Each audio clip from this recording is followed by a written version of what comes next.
So, sir, my first question is what inspired you to become a cinematographer and why you choose cinematography, sir? Mm, hello, can you hear me? Actually, you muted yourself. What inspired me to become a cinematographer? I actually more inspired to just be a filmmaker. I mean, cinematography as a choice came slightly later, but my inspiration comes from theater. I did a lot of theater in college and in school also.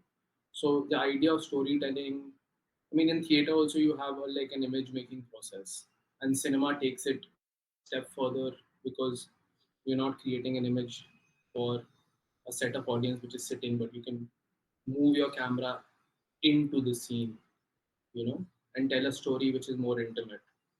So I think that's what, like, from theater I want to explore further ways of telling stories. And I think cinema or cinematography itself is a language which allows you to be tell stories very intimately. And I think that's why I wanted to, but that's why I chose cinematography. And cinematography is also a very technical language. I wanted to learn a very technical language like editing or cinematography, and try to understand how films are made. So that's how I got into it, I think, like post theater in college. So, you have said you first did theater, so there was a point like you wanted to become an actor, or is like No, no, currently not you. actor particularly. I mean, I have acted in plays and in films also, but never wanted to become an actor. It's just in theater you do everything. That's the beauty of theater also. You do everything. You do backstage. You do learn lighting. You learn how to direct. You learn how to block, and of course, you have to learn how to like perform also. But I won't call myself an actor at all because it's just a byproduct. But I directed a lot of plays in college, and that's how. And, sir, during your graduation, what did you study? During my graduation, I studied from Delhi University. I did mathematics honors. Yeah, so which is not related to theater, I know, but my family is very much into maths, and I did a lot of maths. And it was a really, I mean, I still really like, enjoy maths and science like that. So it's just a background that I have. And, sir, you went to film school? I went to film school. I went to LV Prasad in Chennai. And it was a cinematography course or direction course? No, I studied cinematography because uh, no, I mean I only wanted to study cinematography. I didn't want to study direction or particularly.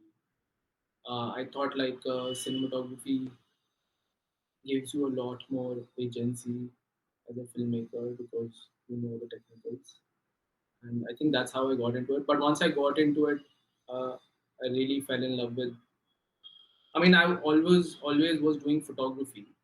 So from photography, cinematography, the composition idea I was already like in love with the idea of composition, or like trying to always think about like compositions. But in film school, like lighting, creating something which is not real, or you can go one step higher in the heightened sense of reality.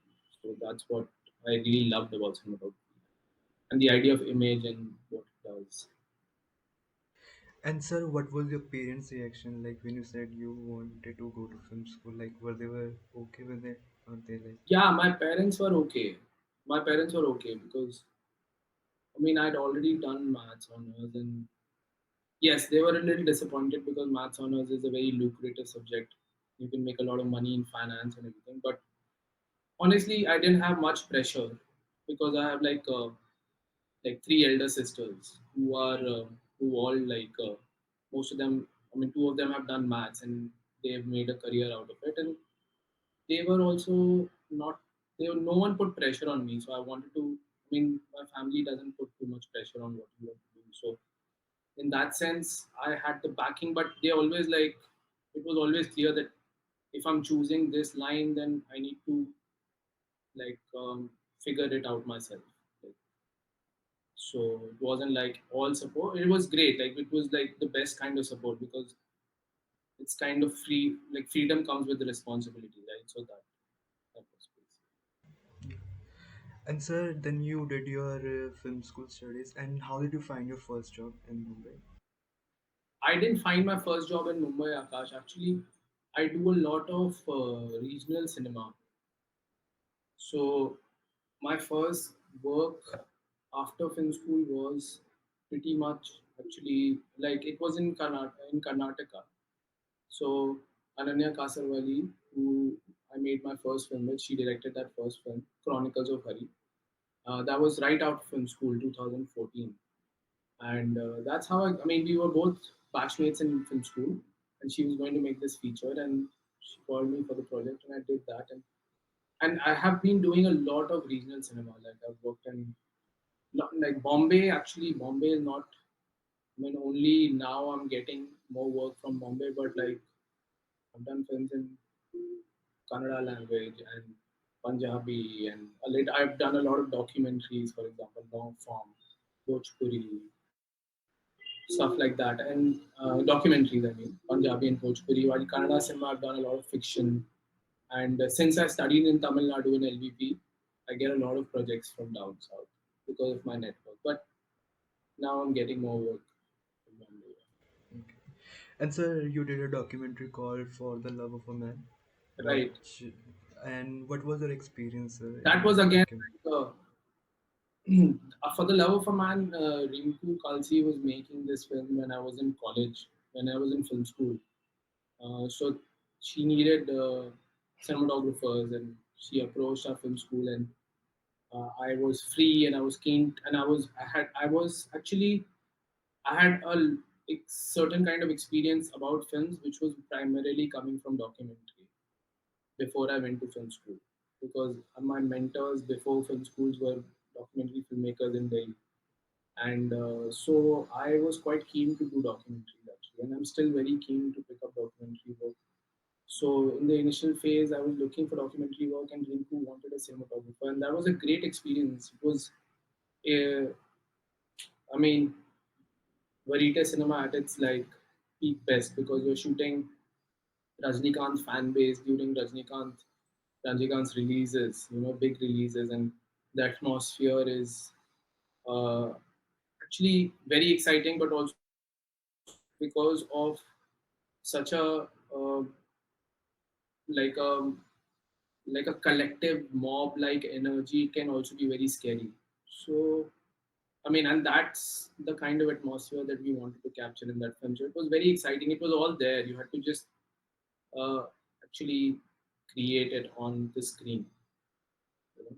You know, sometimes you have it in front of you, but you're not able to create it. But in that space, we were like able to capture it and create that sense.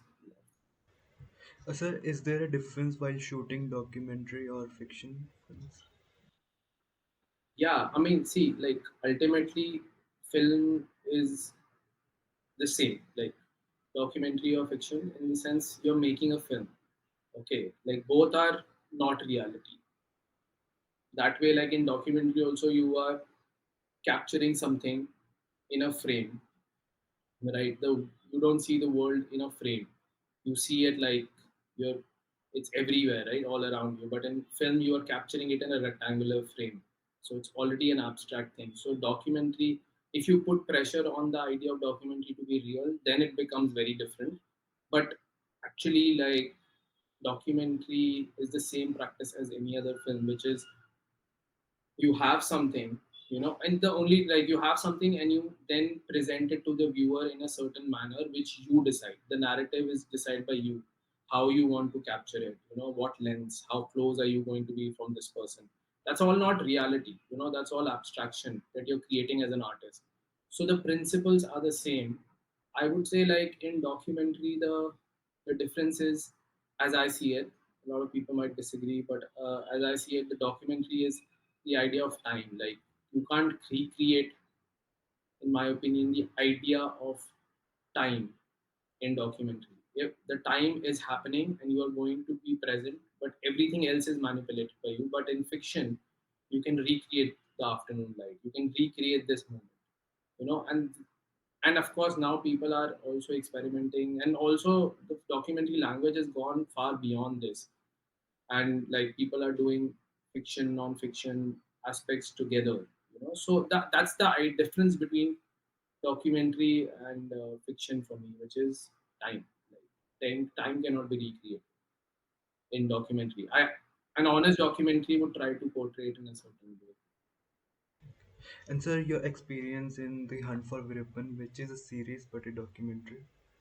Yeah, again, like see, like the same principle applies for Hunt for Veerappan also. Like it is pushing a certain kind of language of cinema into documentary, right? Also, it's like a certain kind of paradigm, which is sit down interviews, and people are going to relive their experiences.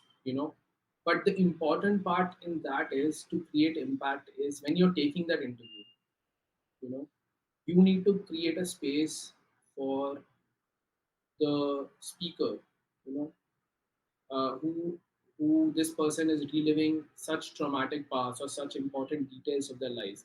This moment has to be very real. This moment where they're speaking, reliving that memory in front of that camera, you know, has to you have to create an honest, real moment there for the person to exist. If you try to do too much, like even though it looks quite stylized, the way we decided to light it was very minimal in the sense like, and also no, like we try to create sources like which were not intrusive into people's faces.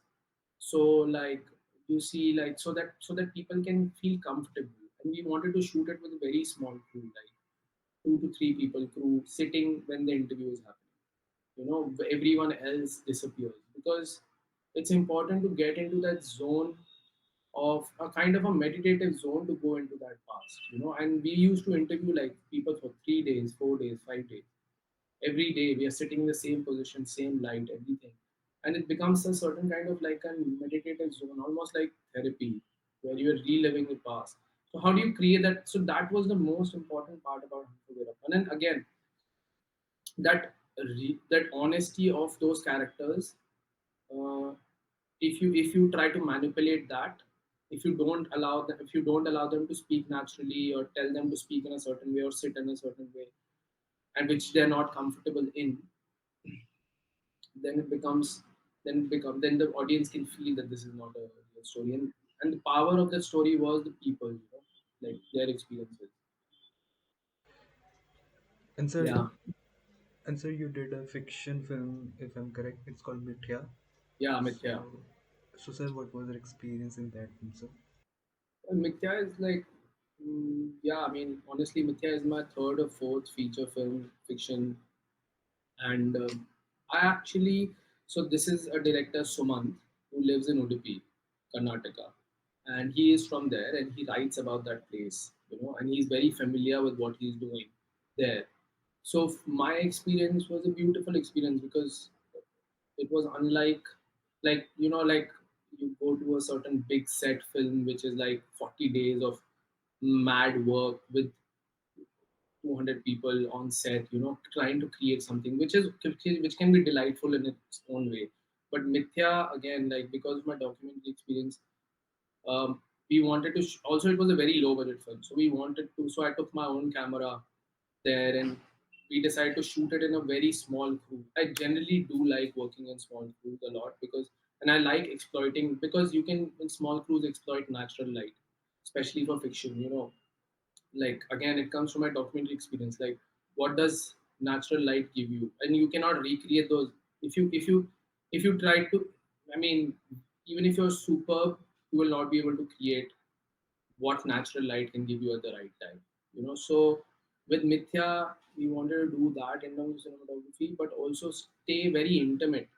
It was a story about a 10-year-old boy, 10, 11-year-old boy who was going through a certain kind of experience in life. And the actor, we need to give space to actors. So the idea was to stay with the actors, produce a lot of like lengthy takes, so the actors can go on performing for a while, be in that role for a while. Again, non-intrusive kind of lighting, and just like follow Suman's lead, who is the director, who has a very good control over his language. So when we jam, we try to look at the actors, We try to look at the actors and what they're doing and then decide what the lighting blocking should be. We don't go it the other way. Like there's another way of doing it is like this is the light, this is where the person has to sit, this is where the person has to stand and stop and say this dialogue. We we don't follow that kind of principle in films. Like I mean with films with Sumant, and also just generally I like that, like where you allow the performances to tell you the create a moment and then you enhance that moment, you know of course not always. Like if there's an evening shot and they have to be sitting next to the beach, then they have to be sitting next to the beach in the evening. But again, like how can you reach a meditative point where people are giving their best performances? And that's really a job of the cinematographer also, like to create an atmosphere not on the screen itself but in that moment also, so people can actually perform and be, you know yeah. So, can you tell like what's the job of a cinematographer while pre-production, while shooting, and while post-production? Yeah, pre-production. Okay, so see, like the first job of the cinematographer is to understand the story. Like that's the first job of the cinematographer is to understand the story, not what it's written, but what lies between the lines. What the director or the writer is not right. First job is to understand what is the depth of the story. What is the story trying to say? And be on the same page with the director or the writer, to completely understand what is the story trying to say, and then understand how with your tools of cinematography you can enhance that feeling, that deep feeling. You don't tell the story like this person, let's say like the writer writes like this person goes and kills this person, you know but there is an emotion and there is a backstory and there is an understanding of subtext which comes in that moment, which you have to bring out through cinematography, atmosphere, framing. So these are tools like your lens, your light, your blocking, your movement. These are all tools of cinematography that are used to enhance this point. What is the subtext of the film? What is the emotion? What is the mood, atmosphere of the film? Uh, it's like how do you create poetry in that story? Is you have to understand that at the pre-production level, and my work is mostly actually like begins from here. I spend a lot of time asking questions to the writer and the director of why, what is this, what does it mean, why is this person feeling this, why are we connecting this scene to this scene, all of that. Then it becomes slowly when I spend more time it becomes clearer and clearer. Oh, this is the real, and it also the images form in my head, and the director's work also is similar because we are all working together. So the director is also forming images, DP also forming images. Then slowly at some point you'd start deciding your tools. Oh, I see this in this lens. Let's add. Oh, what about this atmosphere? This atmosphere is great. What does it mean? This is what it means. But what if we don't see it in close but see it in wide? So these kind of discussions you decide like slowly. You don't decide short breakdown first. You decide what is the what is the meaning of the story and what is the rhythm of the story. You know like that's the most important part of cinematography actually, like beyond telling the story, then how do you create a certain rhythm with your tools, with light and which feels like consistent and smooth. So all these things, and then you do short breakdown, you reach a point where you've done the short breakdown. Then you also like do recce, of course. Like you look at locations, how the same thought, like okay, this is the meaning of the film, this is the mood of the film, this is what how can we enhance it? What are the locations for it? Then what are the timings that you would want to shoot? What kind of light will it look nice? And what kind of lensing? All these decisions. But beyond that, you know if a fiction film has to do with actors, they're the real life of the film. So then you look at actors, then you look at what they're bringing in, you know and then you've collected all these thoughts and then you let the actors perform and then bring all these elements in. Oh, this person is performing, we thought this atmosphere will be great, but this actor wants to do it like this, but that's also great, so let's try to give the actor space. So there's a push and pull in the pre-production where you look at actor rehearsals and you look at everything, and then yeah, like so, and shoot is clear, like like your execution, whatever you decided during pre-production, you made like a kind of a roadmap, but that doesn't mean anything on shoot. Like on shoot, then you have to, like I said, bring the moment alive. Every moment has to be alive.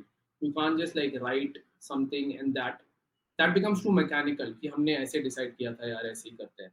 So on shoot, the primary thing is to keep your eyes and ears open and feel, like actually be an audience.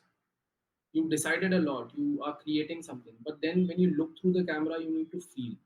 You need to be the audience. You know, and post again, like it's the same thought. Like once you have the material, once the editor uh, brings life to again a dead material. See, writing, after writing, the film becomes dead, and then the shoot makes it alive, and then the material again is dead. Then the editor brings it alive. And then once the editor brings it alive, then like you see the film afresh. Like this is the film with sound and everything, and then you add the color into it. And color, now the thing is, color is always a discussion from the beginning. What are the color palettes and all of that. How are you going to tell? See, color is a form of storytelling only. Like color is like music. Like, oh, this color is actually like music. So the colorist's job is to create the final score of the film. Like, this is the kind of color, this is the atmosphere. So it's a very like, I mean, I love the entire process of it. Like, and every process is slightly different, and you see the film come alive again and again through this process. It's a very interesting, lovely process. And sir, how much time it takes, like in pre-production, shooting, and post? Depends, yeah, on different projects, different things. Like Mithya, we shot very quickly, but we did a lot of pre-production because we were the small budget films. You do if you spend time on pre-production, you'll save money. So like 40, 50 days, 40 days of pre-production, then 20 days of shoot. And because it's low budget film, and then post also about like, see, it happens in stages. Like post happens in stages. Like, so about grading, coloring for cinematographer will take in a film like that about 10 days. So yeah, and 10 days is also a lot. I mean, in staggered like full out 10 days, because Mithya, I mean, films like that are not complex to grade. Veerappan was very complex to grade because we had shot in many different cameras, and that post took like, Mehek, the colorist, worked on it for 3 4 months, actually more, you know. And because it was a very complex film to grade, because we had shot on multiple cameras, various locations, and very and multiple cameras. Like we had shot on cameras from, uh, DV cameras from early 2000s. We had taken old cameras and shot, and then we had mixed a lot of footage from Sony, Red, Panasonic, because of budget concerns. We had to shoot on different cameras. So, and Red Komodo. So we had a lot of cameras going on in that. And that would obviously naturally take a long time. Veerappan took 3 years to make, while Mithya took 3 months, 4 months to make. So yeah, very different processes. And sir, how many members are there? How many, like in camera department, how many people are there, and what are their jobs? Like the cinematographer, assistant, how many people are there? Yeah, so depends on the project, to be honest. Like again, like if it's a intimate film, I will try to take small crews. So like I will have my first AC, Tarkash, who works with me. Then with that focus puller, definitely. Then there will be a gaffer. Right?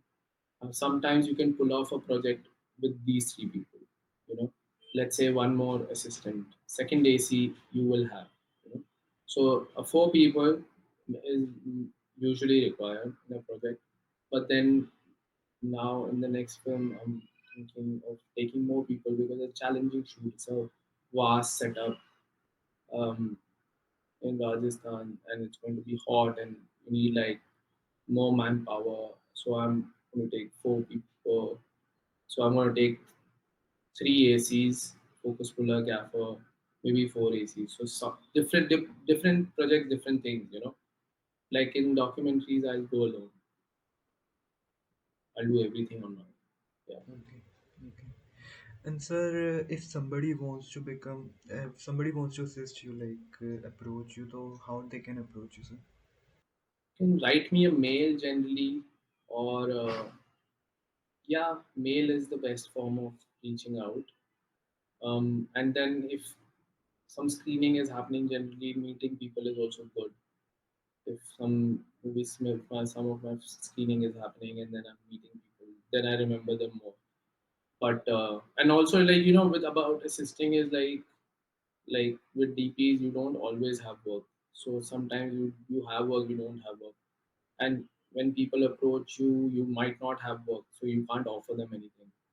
But yeah, and generally meeting is better so that you remember them, and then and mail also, mail is good, but it depends on if you have work at that time or not, if you're looking for people, because your team is fixed. Like I said, if you're doing a bigger project, then you need more people. So but if people, I mean, you get into this network. I mean, if I can't you can't people can't work with me, I'm sure like my friends would need someone.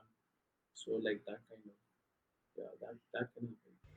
And sir, you prefer like film school student or they haven't been to film school, like it's fine? See, film school gives you a certain kind of uh, time with lights, and then it means like, okay, you have a certain experience and you've done some mistakes and you learn something. But film school is not necessary. But having said that, my team is mostly from people from my film school right now. And see, film school is not necessary, but it does help to know a little bit about lighting. So, even if you don't know, go to film school, read up about lights. If you want to assist someone, don't just come and imagine a world where you'll be taught everything. If you're doing a little bit of work as a learner, I mean, you're learning. You're picking up on ideas or like, yeah. So like if you see a bit of promise where people actually have spent time learning, like you will be more inclined to take them up. Yeah. You want to spend time more on people who would want to learn, like, and like are ready to spend that Sir, who are your favorite cinematographers? Like, time. Oh, that's a difficult question.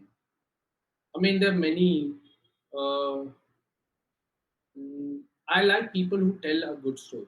To be honest, like I like people who are creative, but also don't take away from the story or take away from the film itself just because cinematography, can enamor you, can be magnificent shots, but I like someone who tells a good story within their craft. And so Bradford Young, have you seen Arrival? Yeah, I love that cinematographer because you see that film, that film had the possibility of going anywhere with cinematography, but the control that cinematography and such a large scale film, and then he does like other films also, Selma, and his philosophy of photography. I'm talking about a contemporary cinematographer. He's one of my favorites because the way he talks about cinematography, he thinks about the image. There has to be a thought behind what you're doing. It cannot just be beautiful, and it shows. A good piece of cinematography adds to the story for what this within the story. It doesn't take you away from it. So Bradford Young is, yeah, probably my favorite cinematographer. and sir, your favorite films? How many do you want? I have many. You can list them all, sir. Uh,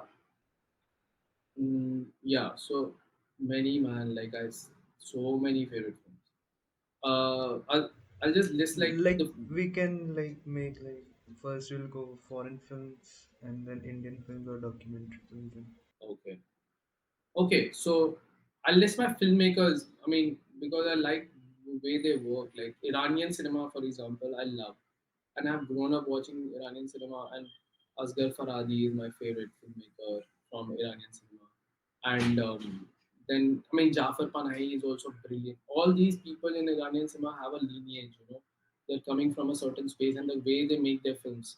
So Iranian films, Asghar Farhadi, Jafar Panahi, Kiarostami, all of these people are fantastic. Then if you go to if you go out of Asia, I mean Iranian films in Asia are my favorite films. Okay, of course, like Kurosawa, they're classics. I'm not mentioning them; they're all fantastic. Uh, One film that really left an impression on me is an old film actually called 400 Blows, Truffaut's film. That I love that film, and that was one of the favorite. Like that has impacted my filmmaking itself. So Iranian cinema, 400 Blows, French New Wave, and then you have if you look at documentary. I mean, there are many good documentary films, but some interesting filmmaker like Herzog has also shaped. I won't make films like him, but he has shaped the way that you think about films. Like, just go out and make that film unabashedly, and like, you don't have to apologize for the story that you're telling. So Herzog's films are great. I'm sure I'm missing a lot of films. So this one, like, have you seen Haneke's film? I've seen Cache. Cache is one of my favorite films. Also, again, like brutal in its simplicity. Like, it's so simple. That's why I'm talking about cinematography. Like, it's so simple, but it's grips you. If you watch that film again, there's nothing fancy about it. Like, nothing fancy. The camera doesn't even leave the tripod once, or like doesn't. It's not showy at all. But that's the power of cinema. Like, you do simple things with impact, that'll create something. So yeah, and like I said, Arrival also I liked because of its simplicity. Like, that film could have been very lavish, or so Arrival, cinematography, and both the director and cinematographer I really like because they know what is important in the story. And in Indian films, Indian films, yeah, let me think about Indian films a bit. Because I don't know, there are many filmmakers. Have you seen R.B. Ramani's work in documentary? Yeah, Ramani's, yes, yes, yes, yes. yeah, so you see, like, his films are beautiful. Tsunami. Tsunami and My Camera, yes. What an amazing film that is, right? So again, very much uh, influenced by the way he sees the world as a cinematographer. Then again, like, see, Ramani is fantastic.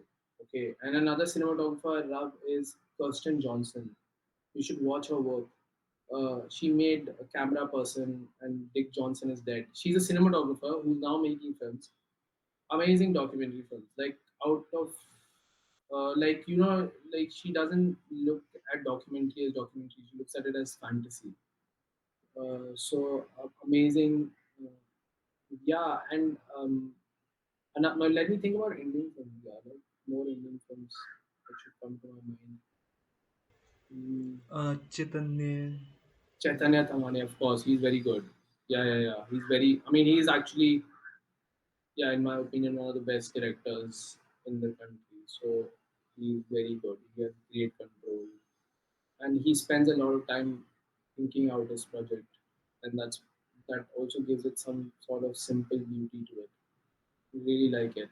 Both Court and Disciple, both of them were really really good. Yeah, yeah. I mean, Dhuin was also very good actually. I really liked Chalpishra's. Uh, yeah, I like Dhuin more than Kamakar, and I really like Dhuin actually. Again, let me think. I mean, many Indian films are like. Mm,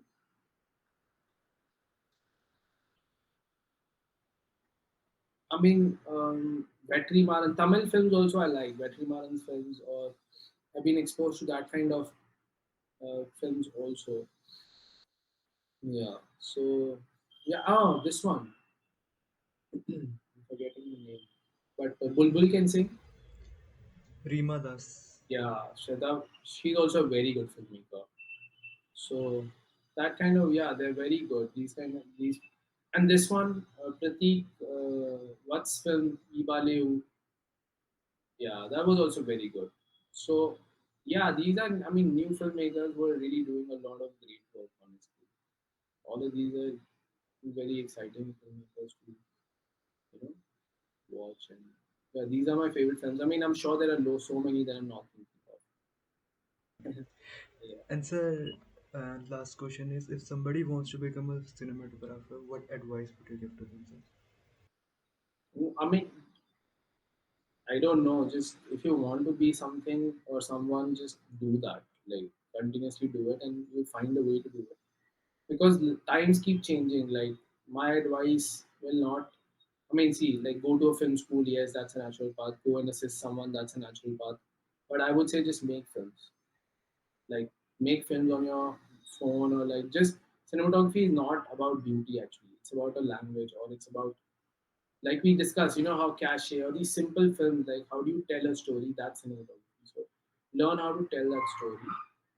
Yeah, and you can do that now, man. Like everywhere you can do it. I mean, I feel like I'm not doing enough because you can just pick up a camera and make films. And I feel like doing that now sometimes. Like you should just, I mean, I should take out more time, experiment more, and everyone should just make things. Like, of course, assisting film school. See, there are all paths. You will figure out what you want to, how you want to go about it. The best thing is to get out and make things, like actually do it, whatever. And failing is like good. That's it. So, Okay. Sir, thank you so much, sir, for joining. all right, Akash. Such a